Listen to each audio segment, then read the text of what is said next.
Alright guys, so I got the Cidora SL5 here, and I updated it to BetaFlight 4.1.1 and also enabled RPM filter. Also, I had to update the ESCs to, I think it's what is it, 15.7, whatever, the late 13.7, whatever the latest version is, so that RPM filter would work.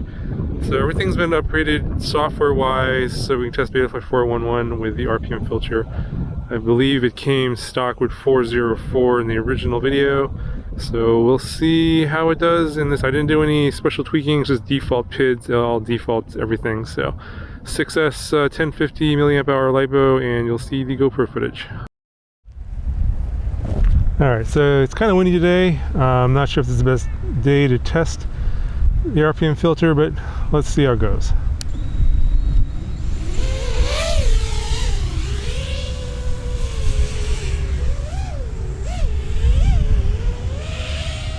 Wow, it's pretty smooth. This is all default set, by the way, and didn't change anything.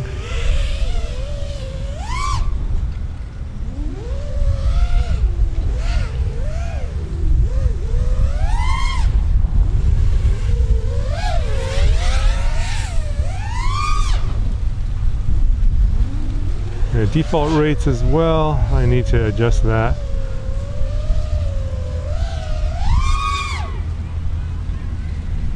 Yeah, really smooth.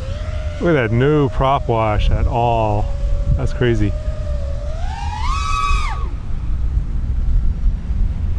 Look how smooth that is. I gotta look at the GoPro footage. Whoa. I was distracted by how smooth that was looking. I forgot to raise the throttle. Bounced off the ground, nice. That was looking so smooth.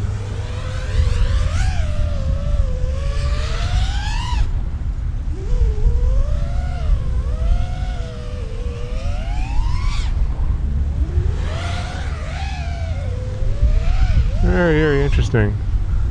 So there's definitely a lot of hype around the RPM filter.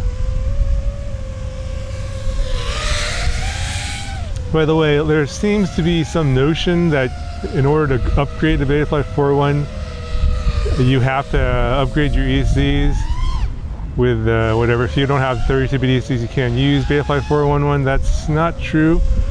I have plenty of quads on 4.1 without RPM filter enabled.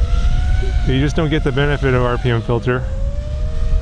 But now I'm intrigued. I think I want to see how it does on Feel Heli SCSCs.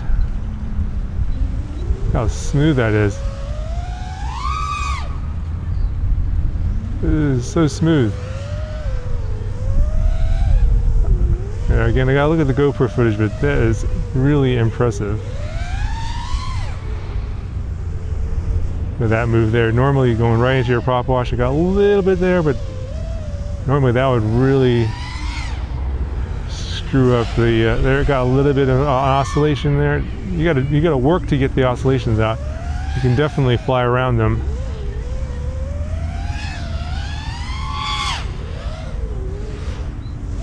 There we go. So you got to like do 180 and hit the throttle hard like that, and then you get a little shudder. Oh, and by the way, I forgot to mention this. I'm also testing the new HQ. I think these are the R38, R39 props. I'll put it up on the screen here. That's what it is. Brand new props as well. So totally a new setup, new firmware, updated ESCs, new props. And this came with props in the reverse rotation, so I reversed them again and they're normal now. I usually only do props out or whatever on whoops. Don't usually do them on 5-inch. Alright, let's try some harder turns here.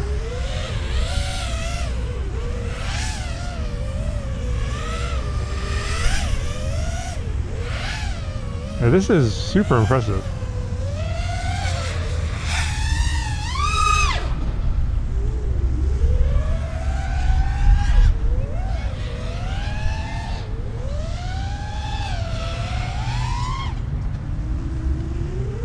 Okay, get a little bit of bounce back there. I got a bounce back right there. It's a few. Actually, this could use a little bit of tuning. Maybe I'm at the end of the battery. That's probably one reason why it's a little bit different. If you come out of the roll in a certain way, you can probably fly around it. Let's see here. Yeah, it depends on how your, I guess the feed forward is set. There you go. How you let go of the stick. So you can get some shuddering out. It's not perfect for all situations, but it's mighty impressive overall. All right, let me know what you guys think of this is the RPM filter here, and this is the end of the battery, so this is the end of this video. Talk to you guys later.